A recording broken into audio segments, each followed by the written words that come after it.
Hi, my name is John Fazio. Now, if you're watching this video, then you're interested in filing an offer-in-compromise to settle your tax debt with the IRS once and for all.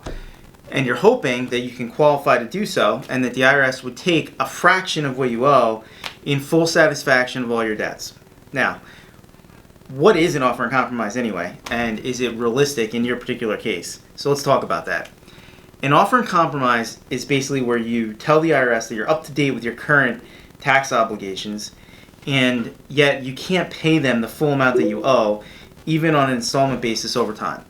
And so what you'd like to do is you'd like to liquidate some asset or get a loan from a family member or somehow come up with a lump sum of money and just settle your debt once and for all. And then you'll work on paying back the other creditor or dealing with whatever it is that you liquidated to be able to do this in the first place.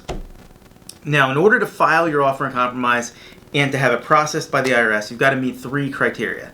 First is that you have to be in tax compliance and have filed for all prior tax years up to the present, because they don't want you to resolve your debt and have some new debt accruing on top of it, which would then actually kick you out of the offer.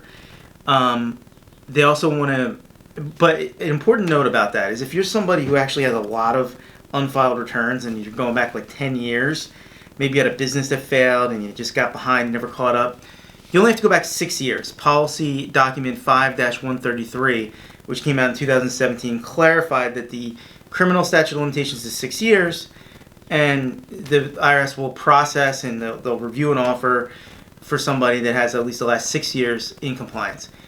And sometimes you have to let the IRS know, if you're in that unique category of people, that you didn't file some of the older years because there wasn't going to be anything owed, or you have some reason why you didn't have the records, but you've got the last 6 under control.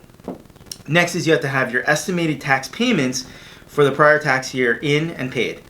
So if you have payroll, this is easy. Your estimated taxes should be being paid as you go. And if you're a business owner, then you want to be making quarterly estimated payments to show the IRS that you're keeping up with your tax payments going forward. Lastly, you can't be under audit currently or in a bankruptcy, because those would provide separate holds on IRS collection.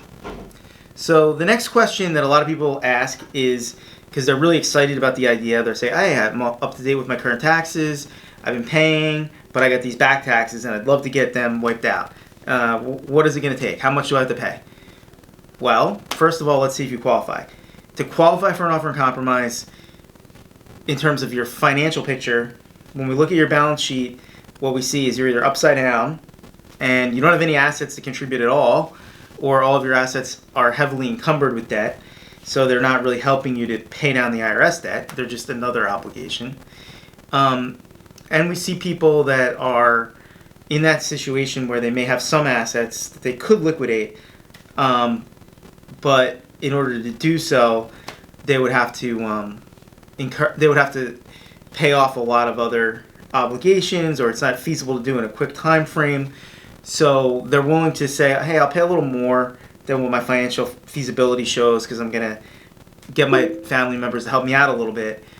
But yeah, I do have some assets that, although I'm not going to liquidate them, I'll let you count them as part of what I'm contributing and throwing into the pot.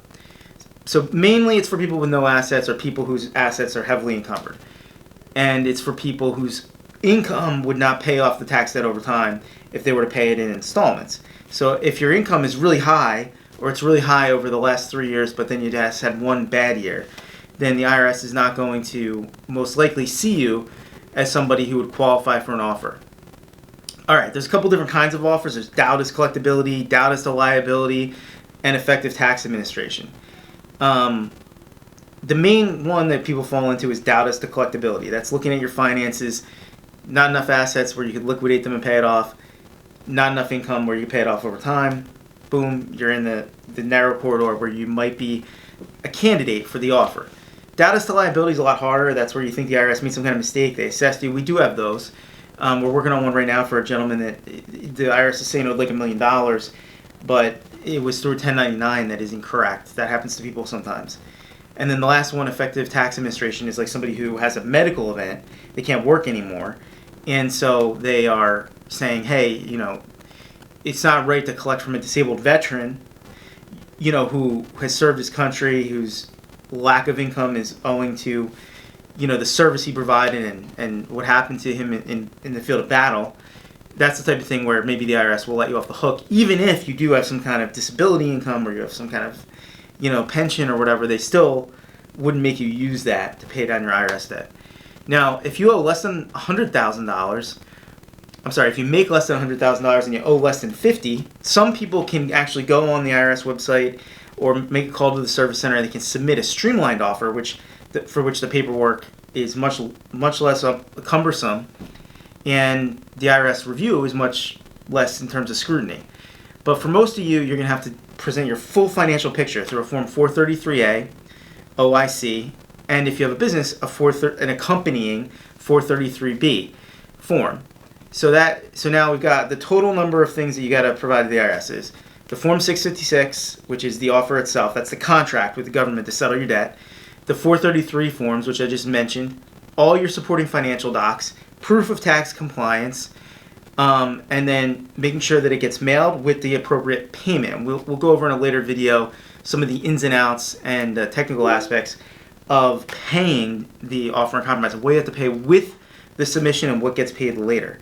But that's a good overview of what an offer in compromise is, whether you might be somebody who's met the prerequisites to qualify, and then if you qualify from a financial perspective and actually could get an IRS accepted, and whether you should be looking at this as a serious option in your particular situation.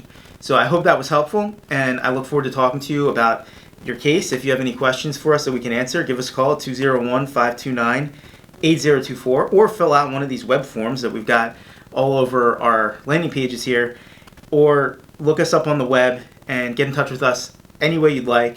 Send me an email at jfazio@faziolaw.com. And if you're a candidate for an OIC, we'd love to be able to help you out and get your tax debt settled and written off once and for all so you can get a clean and fresh start. Thank you.